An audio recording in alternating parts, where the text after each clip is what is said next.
Walker Kessler's a Laker. The Lakers signed 3 players in 10 minutes. Tobias Harris is a Spur.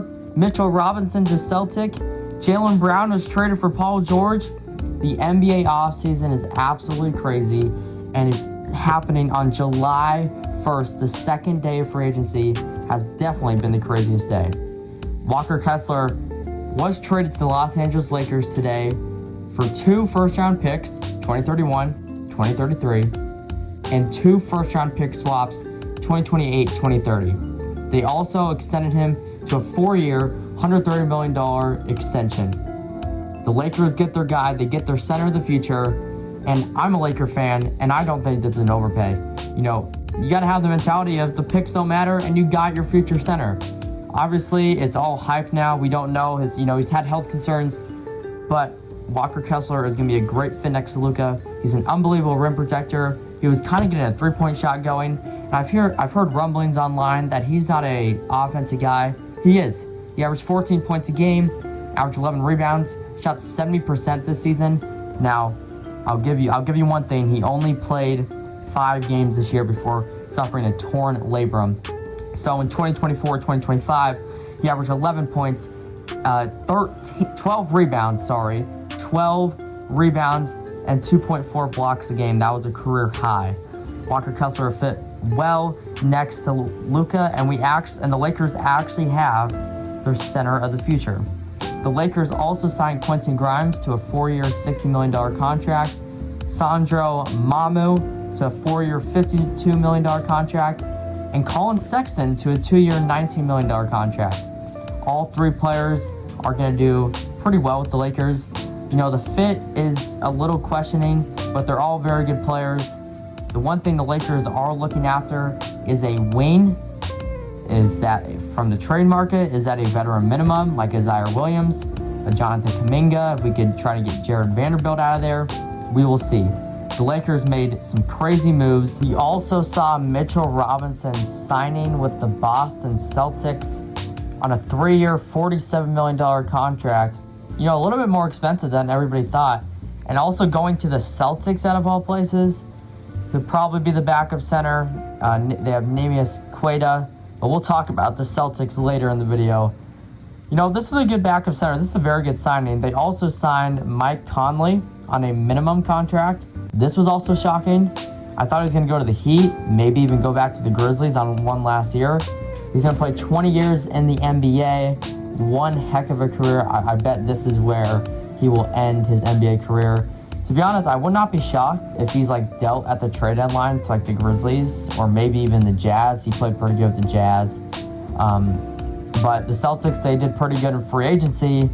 But in the trade market, it was a little rough because they decided they wanted to trade Jaylen Brown. Okay, you know it's expected. To the 76ers, the crosstown rivals, for Paul George.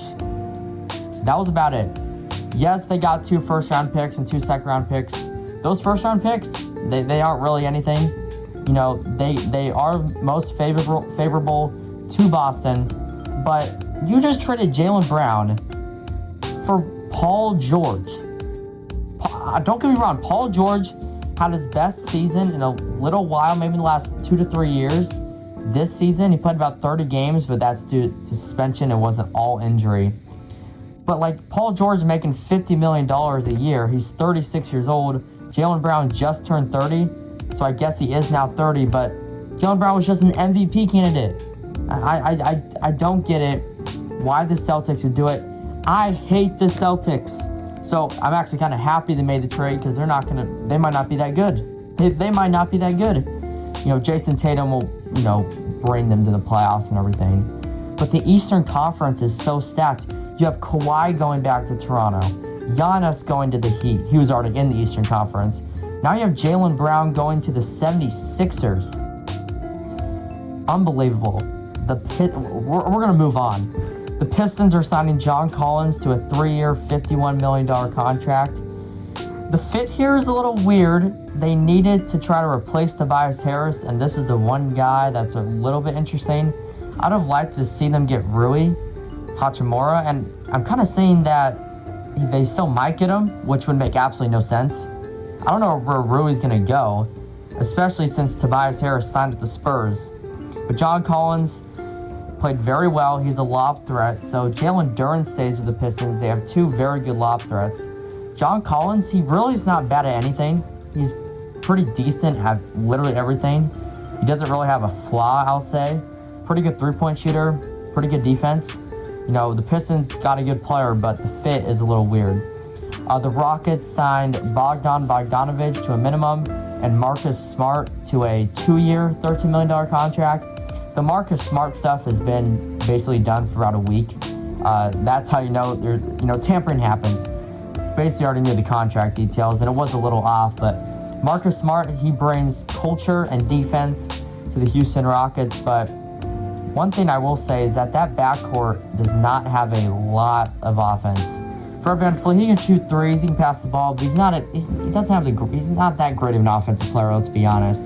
Now you have Marcus Smart, you still have Aaron Holiday, I believe they do still have Aaron Holiday. They have Reed Sheppard, I guess, too, but Reed Sheppard didn't really play well last season. I will admit, this is a good signing. It's just I wish they would have traded for somebody at the trade deadline, and that's going to be talked about for a long time. I think if they just got Kobe White, that would have been perfect. That would have been their starting point guard for a very long time. Kobe White got traded to the Hornets.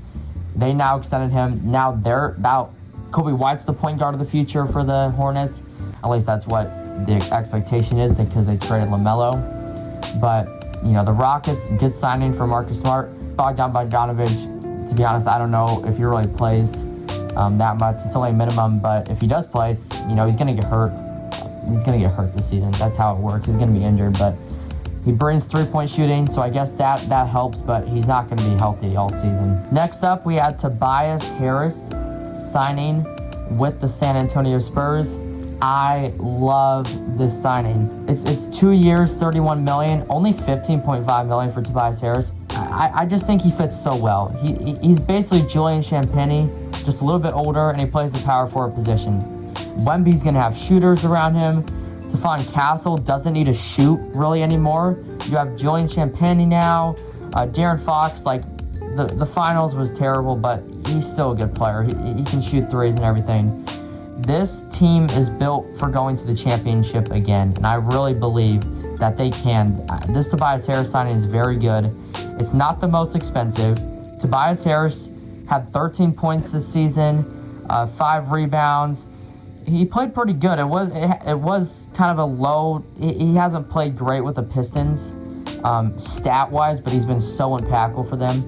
It wasn't like where he was in Philly when he was averaging 20 points a game, and where he was with the Clippers and the Pistons before his second stint. But I believe this is a great signing, and people are going to disagree with me for how high I am on Tobias Harris.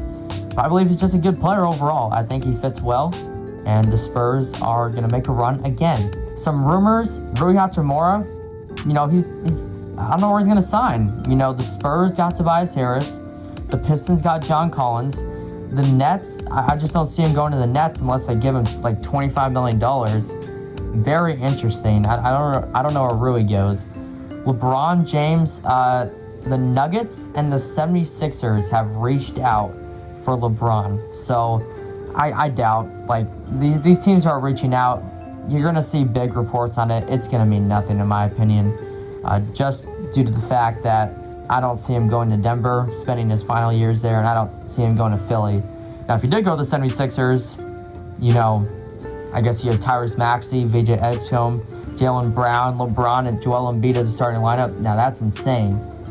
But I believe LeBron would go to the Cavs, Warriors, the Heat. I don't know who it will be to. That would be interesting. I bet that decision could be done by this weekend.